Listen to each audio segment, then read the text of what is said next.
Brandy, let's get straight into Throwback Thursday. This has become such a popular part of your week, Vossy and Brandy interviewing someone who's been there and done it all. This man certainly has. Even if you are the most casual sports observer, you'll be aware of the man I'm about to introduce.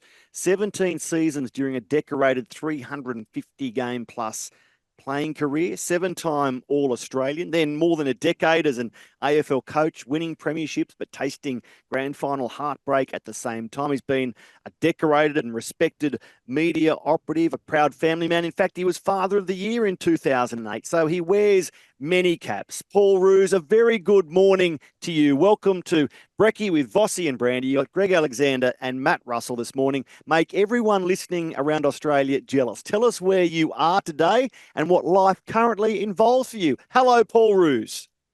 Hey, gentlemen. Thanks for having me on. It's exciting. We don't look back that often, so I'm excited to go back over my career and see how good a player I really was. So thanks for bringing those statistics up. That's awesome. I spend a bit of time in Hawaii now, which is great. So it's midday. Yeah, been for the run. It's about 28 degrees outside, so it's good. Yeah, and have a leadership company in Australia, so I'm back and forwards. Do some work with my son on mentoring. Yeah, young boys. We've just launched an online program, father-son leadership, and also for high achieving sort of 16 to 22-year-olds and young execs as well. So yeah, life's good. I really enjoy it. It's easy to get back to Oz, and my wife's from California, so I get to see her family as well. So yeah, enjoying life, which is great. July the 4th, Roosie, did Hawaiians celebrate Independence Day like they do for the rest of America? I haven't been here for July 4th, but I believe the fireworks will go nuts. Absolutely nuts, apparently. I saw some vision. I can't remember. I think we were in California last year, but there was some vision on Instagram, and it looked like Hawaii was actually exploding. So I'm actually going to be interested to see what it's like, because July 4th is a massive, massive day in America. Yeah, when you look back at the start of your journey, Paul, before you got to current day in Hawaii celebrating Independence Day, I mentioned it, nearly 20 seasons. You played with Fitzroy and Sydney, 7-time All-Australian. You were the league MVP, which is the Players Association award aside from the Brownlow. So really, it was some sort of playing career. When you bumped into people later on, did they recognise you more as a coach and a premiership-winning Sydney Swans coach, or did more people say, I remember Roosie as the great Fitzroy Sydney Swans player? Probably depends on what state, to be honest. It's a really good question. I think when I went to Sydney and played in Sydney, as we all know, Sydney's much more of a rugby league state than sort of AFL. So I probably built my reputation as a player at Sydney, and then obvious as a coach, because so a lot of young people probably don't know I played for Fitzroy. But then when you go back to Victoria, such a huge thing is AFL football. And of course, when I started, it was VFL football. So yeah, more generational, people like myself and younger people even know, because of the history of the game, that I had played for Fitzroy. But the irony was, I actually remember coming over to Hawaii in 1984. We actually did a pre-season camp when I was about 20 years of age in January of 1984, which was unusual back then, because normally they were post-season footy trips. So we came in January and did a pretty intense 10-day, train morning, train night, and that was in Hawaii back in 1984. So I've sort of come full circle a bit, which is interesting. Roosie, do you remember that first day, the debut for Fitzroy, round 4, 1982? You actually played Sydney. Yeah, I do. It's interesting, isn't it? The fact that I left Fitzroy to come to Sydney. I did. We actually got belted. I played full forward. I kicked a couple of goals late and I got dropped the next week. So I thought my career was not going to go 356 games, but one game. But probably I suppose we can sound like old timers on this because that's what we're here for, but yeah, there was certainly a lot more depth, and I don't know what it's like for you, Brandy, but there's a lot more depth in AFL. Like, we only had 12 teams, and like our seconds teams, and I say this, Carlton's seconds team in the early 80s would beat North Melbourne right now. There's no question about that. So I thought I played a reasonable first game, but I was dropped the next week, and I think I got back in the week after that. So you had to play at a pretty high standard to keep getting a game, because some of the guys that were running around the seconds had played 50, 100, 150 games of AFL football. But I certainly remember the first game at the SCG, but I thought it was going to be my last. What do you cherish most from your playing career? Remember most fondly, Paul, from those 356 games? Probably different parts of it. It's interesting. I don't want to get too morbid, but I've had a couple of teammates pass away in the last sort of 12 months. Matty Rendell, who was my captain, Rossi Thornton, I was back there about a month ago. And probably the early days, just the culture of the footy club. And even doing this online course now with my son, the King's Table, a lot of it is reflecting on the lessons that I learned from those Fitzroy players, from Matty, from Gary Wilson, from Bernie Quinlan, from Laurie Serafini. So I think there's stages as you go through your career. And the first stage, when I look back on it, was how lucky I was to go to Fitzroy. Even though we didn't have the ultimate success, in terms of values and behaviours and the enjoyment and the teammates I had, I think I'm really lucky. And then you look at winning games, like obviously won some great games at Fitzroy, but probably playing in the grand final when I went to Sydney in 96, I hadn't played in a grand final. So playing in a grand final, even though we lost it, was amazing. So, teammates, they're the main things. Obviously, the highs and lows of football and the winning and losing, but the great teammates that you reflect on, more so when you get to my age now than perhaps when you just recently retired and you're still involved. I was still involved up until, about 8-9 years ago. But certainly the teammates are the things that really stand out for me. Roosy, we were just talking about Leichhardt Oval and the magic of it for the Balmain team, and then now the West Tigers, and the fact that they've been moved around, and Campbelltown's part of their home ground, and Combank Stadium will be next year. Fitzroy's Oval, was it Brunswick Street Oval? Was that your home ground? Yeah, it's interesting because I've sort of been through the same stages of my career. Brunswick was the original ground, and we trained there for a while, but we got sort of pushed around a bit, and it really hurt us as a footy team. So when I first started, we played the Junction Oval. We trained at the Junction Oval. Then we got moved out of the Junction Oval, and our home grounds were Victoria Park, which is Collingwood's home ground. We moved to South Melbourne to train, and then we moved to the Western Oval to play our home game. So I just think you lose your way sometimes as a footy club, and we really did. We lost our identity. We lost our way. We ended up, as I said, training at South Melbourne and playing at the Western Bulldogs home ground. So the Junction Oval was fantastic. The Junction Oval was great. And every now and then we go and train at Brunswick Street Oval just to go back to our roots and where we came from. But I felt the disconnection to our past really became evident, and that was one of the reasons for our downfall. Obviously, the money side of it was the main reason, but we did lose connection to our grassroots. Paul, when you came to the Swans in 1995, were you thinking, did you just move because of playing, or were you already planning that you were going to turn yourself into a coach, and this might be a good coach to club, good club to coach? Yeah, not really. I mean, the demise of Fitzroy was pretty sad. It finished at the end of 96. I left at the end of 94, but probably I always wanted to be a one-team player, and that was really disappointing for me. And then the club just wasn't the same. All my teammates had been traded or left, and then Sydney came because they felt they had a plan. They felt they had a plan to get better. And Ronnie Joseph started talking to me, Ron Barassi, Richard Collis, and the great Tony Lockett was going to be recruited. So they were fantastic. So it was probably more that I felt there was a lot more hope at Sydney than there was at Fitzroy. And as it turned out, I was correct. I didn't think we'd play in a grand final so quickly. I didn't think we'd get to the grand final in 96. Bearing in mind, when I came to Sydney, they were the bottom team on the ladder.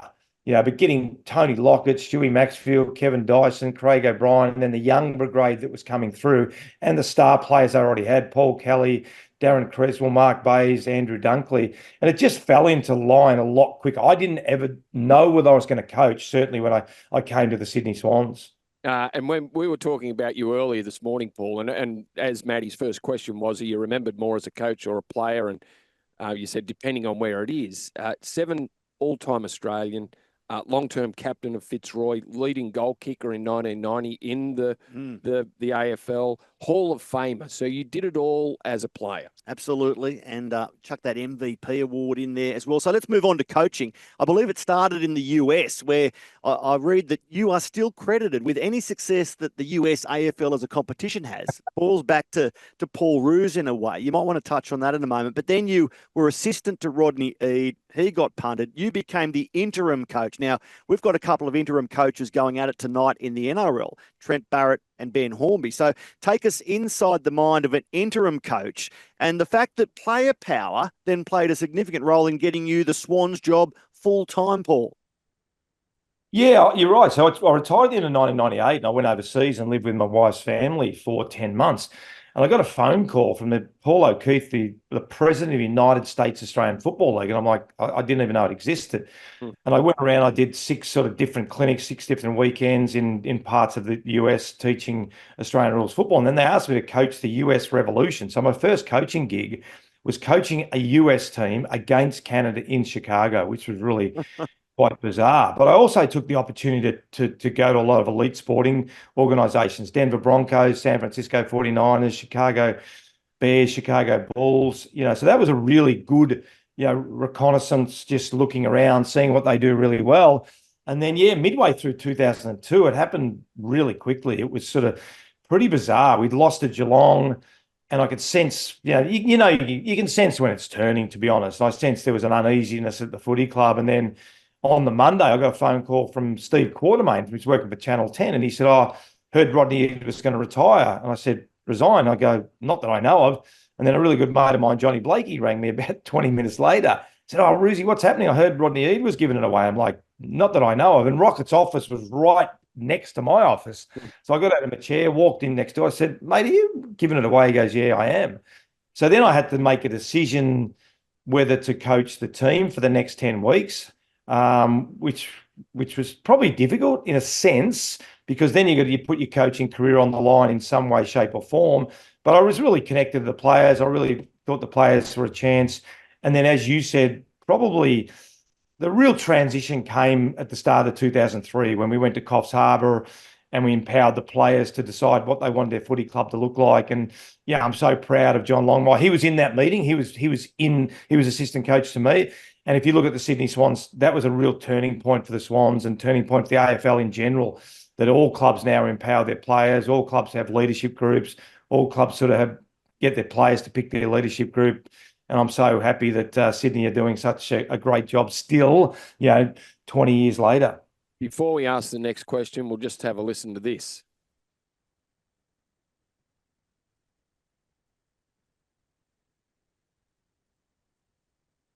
Coming. It's coming. For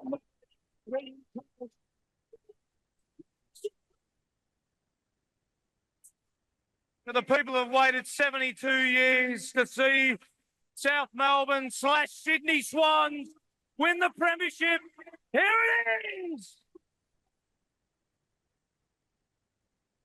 Leo Barry, you star. The coach, Paul Roos, then says, Sydney, here it is. What emotions does that audio garner, Paul Roos? Yeah, it's still, I don't put it on that often. It does, it really does. I mean, I probably didn't understand the magnitude of the premiership, even leading into the game. And as when I arrived in Sydney, you started to hear, 68 years, 69, 70, 71, 72. So we were well aware that we hadn't won one for 72 years. But I probably didn't realise the magnitude of the premiership. And, I wanted to be really present, win or lose. And I remember thinking about that Friday night, make sure you're calm and make sure you're present, make sure you take everything in. And I'm glad I did, because I remember a lot. I remember celebrating the coach's box. I remember walking, and I was really lucky because when I coached the grand final, you were still able to walk through the crowd onto the ground. Now you have to go down the lift and underneath. So I remember walking through the grandstand, Swans people in tears, walking onto the ground, seeing all the people who put the money in during those days, when it was private ownership and lost millions of dollars. And then Barry Round and Paul Kelly, who presented me the cup, and then, Dennis Carroll. And, I could go on, the list goes on. Then your family and your friends. And then the next day, that night celebrating, the next day going to South Melbourne, and then going back to the SCG. And I remember the parade, and I sort of thought, I remember getting in the car with Barry Hall, and we started right down on the water on the harbour. And I just thought to myself, I don't know when anyone's going to turn up.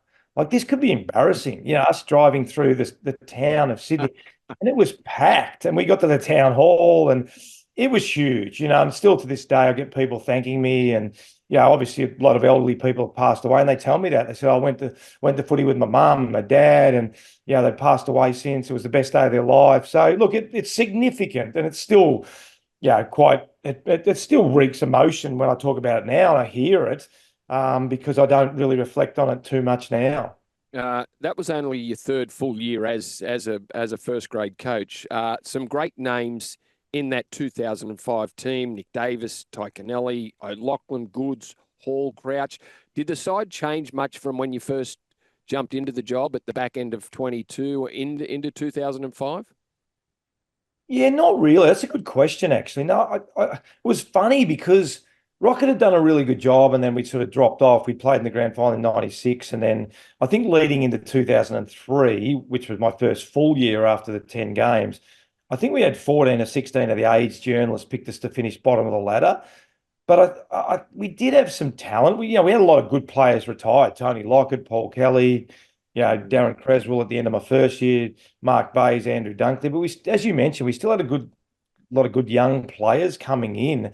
So it was probably a bit of a surprise. We played in the preliminary final in 2003, which shocked everyone. No one could believe we did that.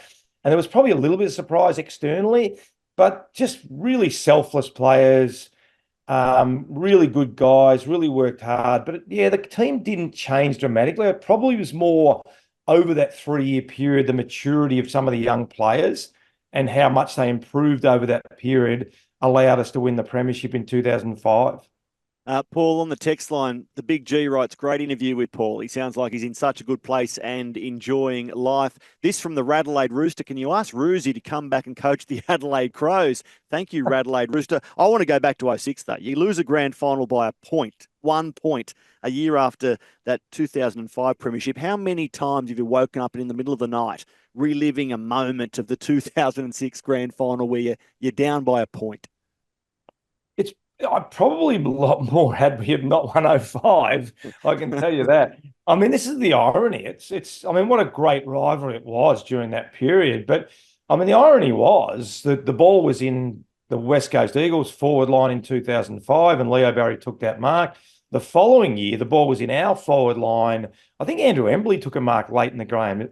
So we could have lost 05 and won 06. And I think if we had lost both, and I think if West Coast had lost both, a lot of sleepless nights for John Worsfold, and obviously a lot of sleepless nights for myself and the players. But I think if you look back over that period, and if you're fair, as much as we would have wanted to win 2 and John would have wanted to win 2, I think, if you sort of think about it, you go, well, it's probably a reasonable result given the closeness of the competition we had with the West Coast Eagles over about a 4 or 5 year period, really. So because we won in 05, it was a lot easier to take in 06. But I'd love to win 2 in a row, and the players would have as well. But certainly less sleepless nights having already won one in 05. Roosy, how do you look back on your time at Melbourne those 3 years, 2014 to 2016?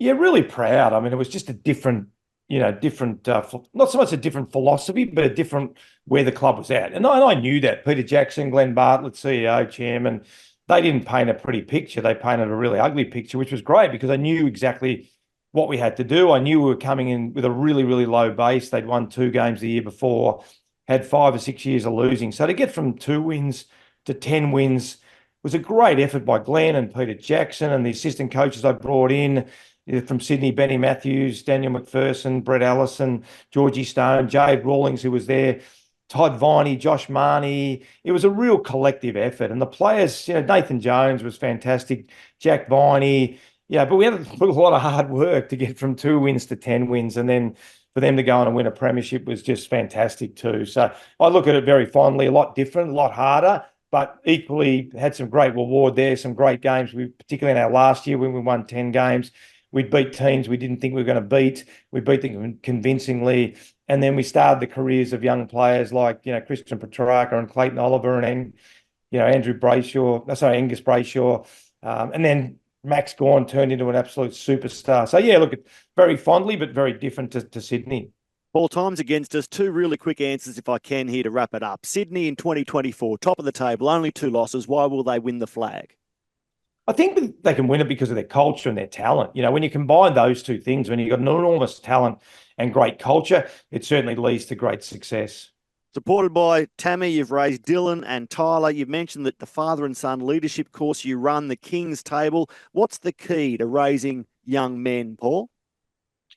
It's funny. It's similar to coaching a footy team. That's why I'm excited about the program. High standards, you know, and really good relationships. Build good relationships with your kids, okay, but have really high standards and don't apologise for those high standards. Roosy, it's been great to catch up. Glad you're enjoying life over there in Hawaii. You're a fantastic AFL player and made such a huge impact on the game here in Sydney. Thanks for joining us, mate. Yeah, thanks a lot. I appreciate the comments. Thank you very much.